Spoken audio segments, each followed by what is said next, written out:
Good morning, or depending on when you're watching this, good afternoon, good evening, or good night. My name's Ross, and as always told, out of voice radio. So today, we're going to be looking at a new Sableye card.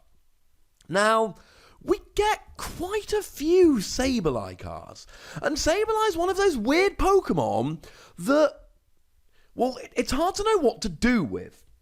Because, on the one hand, it doesn't evolve, and on the other hand, it's a tiny Pokemon. So we end up having to either make terrible cards, or we have to play around with interesting mechanics. And we all know that the Junk Hunt Sableye was amazing, and we all know that the Stormfront Sableye was amazing. But how about the one from Guardians Rising that supports a lockjaw opponent? Didn't do any damage though, so it never saw play. How about the one from Celestial Storm with a really nice ability? Once during your turn, you may look at the top card of your deck and discard it. Well, I think this might be more fun than any of the other Sableye we've got at the moment, because this one's an awful lot of fun. The translation here is a mixture of myself over on Google Translate and the lovely Joe over at Cerebi.net. And to start off with the basics, it's kind of a mixed bag. Because 80 HP is low, but we don't get Professor Round's lecture, and we don't have Level Ball right now, so I'm just like, yeah. But then again, it is a Sableye. Did we expect any more? Suppose we hoped. But it's got no weakness, which is awesome. And it's got a retreat cost of 1, which means Acrobike or a skateboard, there we go, or U-turn board will give you free retreat. And it's a darkness Pokemon, so you can use Black Market Prism Star so that you don't even give up a prize if you've got a darkness energy attached. Plus, we've actually got Night City coming, which will give free retreat because you're a basic darkness Pokemon. So there's kind of a lot to like straight off the bat here. But what does it do? Well, there's only one attack, but it's interesting enough that it makes it worth having a video talking about it. It does 10 damage, which is not terribly great. But if this Pokemon is damaged by an attack during your opponent's next turn, put 8 damage counters on the defending Pokemon. That's pretty awesome. That's like really good, ladies and gentlemen. Now, here's the thing, right? This is coming out as the rotation hits. And if this was a pre-rotation card, I'd be going, everyone's just playing Guzma. People are just going to Guzma around it, and it's going to be kind of boring. And then there will be all the people playing Escape Rope, which means they can get around it, and some people are playing Pokemon Catcher, so they can get around it, and if they're behind on prizes, they can play Counter Catcher. But no! All those cards are rotating! All of them! Now, I did do a video about this, I'll try and remember to pop a link in the description, but essentially, when it comes to gusting options post-rotation, we've got Custom Catcher, which is really good if you play 2 at the same time.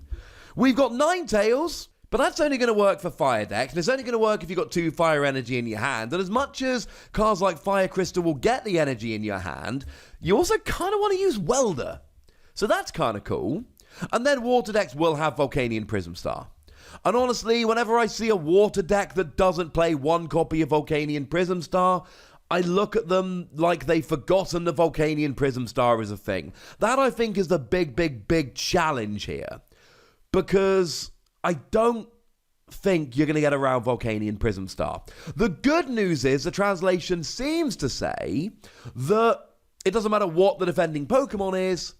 If this Pokemon is damaged, put 8 damage counters on the defending Pokemon. The problem is if your opponent can get a different Pokemon in the active, then they can basically just ignore it. And that's a problem.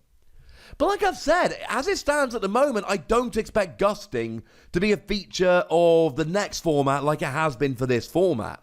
I'm just not buying it. What gusting options are there? Like I've said, water decks have Volcanion Prism Star, I concede that. This is going to suck against water decks. But against almost any other deck, let's say they're playing Custom Catcher. Let's just say they're playing Custom Catcher. And then let's say they're playing stuff like Alolan Ninetales or Green's Exploration so that they can get both of them out in one go. Well, they get 1 gust per 2 custom catchers.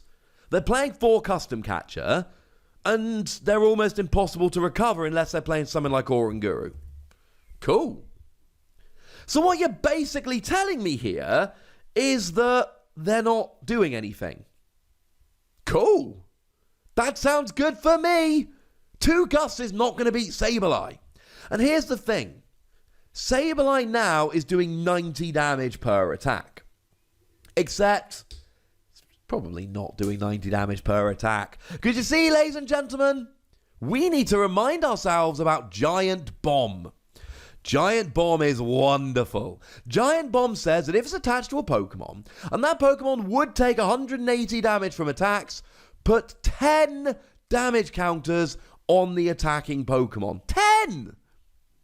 And here's the thing, there are plenty of Pokemon out there like Reshiram and Charizard that can't really help themselves. Because Reshiram and Charizard, they can either outrage, except if you've hit them for 10, they're outraging for 40, they won't KO you. Or they can Flare Strike or Double Blaze, either which does 180. So it means that they're actually taking 180 back. They're taking 18 damage counters. 18 damage counters. That's so much damage. Now look, they're taking a prize when they do so, except for hopefully that one-time black market's out. But the thing is, what you do, I'm combining this with Umbreon. Because you see, Umbreon does 120 as long as you've had a Pokemon KO during the previous turn. So they attack into Sableye, take 8 damage counters, and okay, they've probably KO'd Sableye. But now Umbreon puts them up to 200. Or you use something like the new Spiritomb, which hits for 160 if it's got 5 damage counters on. And gusting is going away. Now as for Giant Bomb, we are also losing Field Blower, so your opponent may have a Fabber or 2, but they're not going to have all that many ways to get rid of tools. And in a format with poor gusting options and poor tool removal options, I adore this new Sableye. Now look, I don't think it's going to win the game on its own. I think what Sableye does is it's an early game attacker, bearing in mind, right, you're talking basic Pokemon single energy here. So using this turn 1, it's what it's made for. Now, you need some other attackers. I think Spiritomb could work, and I think Umbreon could work. What you're really trying to do here is work the prize trade. So you're using Sableye to soften up some bigger Pokemon, so that things like Spiritomb and Umbreon can come and take them down. But let's not forget about slacking. Now, we talked about slacking the other day, and I adore slacking. Because slacking's got an ability whereby, if it's damaged by an attack, your opponent takes 4 damage counters. Now, maybe they've already taken 8 from Sableye. So maybe you can then attack with slacking, and then they take 4, but then they take Giant Bomb damage, and I think Sableye slacking is a given. I think if you want to play slacking, and I made it quite clear in my slacking video, that this is one of the most exciting cards for me from Unified Minds. I am in love with this card. And if you're playing slacking, you're playing Giant Bomb. And I think if you're playing Sableye, you're playing Giant Bomb. Although I will say there are a bunch of Pokemon out there that can KO Sableye without doing 180, which isn't the case with slacking. I mean, something simple like a Zapdos would just come in and do 80 and get a KO, which is really kind of annoying. But again, if you're worried about that, then you save your Giant Bombs for slacking. And oh no, they only take 8 damage counters. I mean, what's really fun here is that it might end up against a Pokemon like Rayquaza, who already has 9 energy on the field and has no choice but to either attack, do 180, take 18 damage counters back and be KO'd, or not attack. Now, I'm not saying that's going to happen often, but I'm saying if enough people play Sableye, it will happen eventually, and that will amuse me. I think there is a niche for Sableye. I don't think it's a deck in and of itself until you start combining it with other non-GX Darkness attackers like Umbreon, and then I think it can work. I think it's a phenomenal card as a starting Pokemon, as an early game Pokemon in slacking decks, and I think in a format with poor gusting and tool removal options, which is a format we're moving into, I think this can make some hay. Score. Let's give it 4 Wassies. I'm feeling generous today, ladies and gentlemen. And I really think this card is going to see some play. I think people are going to stick 1 or 2 of in decks until we get better gusting options. And I think as soon as we get better gusting options, this becomes a footnote. But until then, it could be a lot of fun. But I'd like to know what you think. So please do let me know in the comment section. Go nuts. Be nice. And then make sure you like this video, subscribe to this channel, follow me on Twitter at The Wassie, and Twitch for some live action at twitch.tv/PTCGRadio. If you want to support the channel, get some bonus podcasts and all that, head on over to patreon.com/PTCGRadio, where you can do exactly that. And please do make sure you check it out, youtube.com/WassiePlays, where we talk about games that don't even have Pokemon in. But by far the most important thing, as always, look after yourselves till next time. Thank you very much for watching. My name's Ross, and you've been watching PTCG Radio.